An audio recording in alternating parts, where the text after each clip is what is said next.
For the last week, young ballet actors are giving it their all.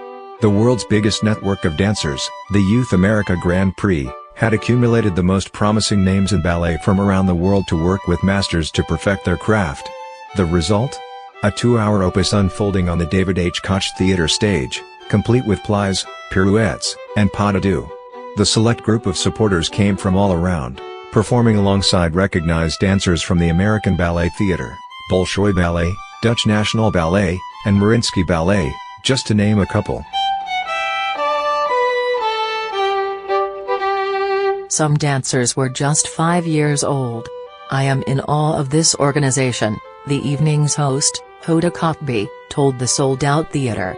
"Sometimes all you need is one person who thinks you can do it, or one person who brings you out of the shadows and pushes you right out here on center stage. Well, that is exactly what this organization does.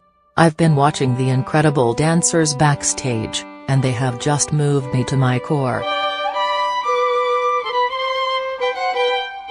Following their hard-won showcase, and after a quick change, those with a late-enough bedtime joined dinner and dancing in the theater's atrium, which had been redesigned to appeal to the younger crowd that has begun to lend their support to the ballet in recent years. Cafe chairs, past bottles of rose, and top 40 tunes spun by DJ Mick.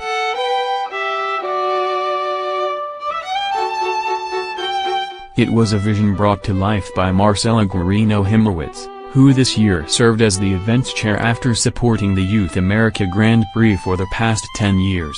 A classically trained dancer since the age of 3 and a former member of both Beyoncé and Kanye West's dance crews, the YAGP Gala is an event dear to her heart. Everyone is in the contemporary and fine art communities, and ballet and contemporary dance are often lost with this crowd of people, she said, surrounded by co-chairs Ashley and Mary-Kate Olsen, who brought husband Olivier Sarkozy along for the fun. "We're trying to introduce it to a younger crowd, and get some younger, hipper people involved. Millennials are the future, and we need to cater to them." Himmerwitz's confidant and the creator of budding art fashion web destination Mini Muse Colby Mugrabi was on hand, too, and told Vogue she planned to cut a rug after dessert. "Seeing all of those talented dancers made me not even want to try to dance, but, yes, of course I'll be out there," she said. "How can you not dance?" But, appropriately, it was Isabella Boylston who stole the show. The American Ballet Theater principal dancer counted the evening as her triumphant return to her home stage after a whirlwind tour spent performing everywhere from Budapest to Lincoln, Nebraska. She entered shimmering, showing no signs of fatigue from performing moments ago alongside Kim and Kim the Grand Pas de Deux from Don Quixote, which elicited a thunderous applause. "We literally had one rehearsal before the show," she confessed.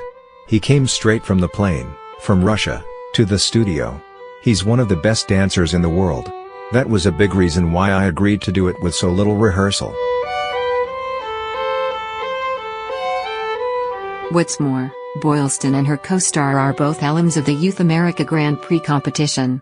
"When I was 14, I came to New York and did the Grand Prix," she told Vogue. "I think it was a turning point for me. I was from a small town, and I didn't really have any concept of what ballet really was other than that I loved to dance, so I think it was great for me to see these kids from all over the world."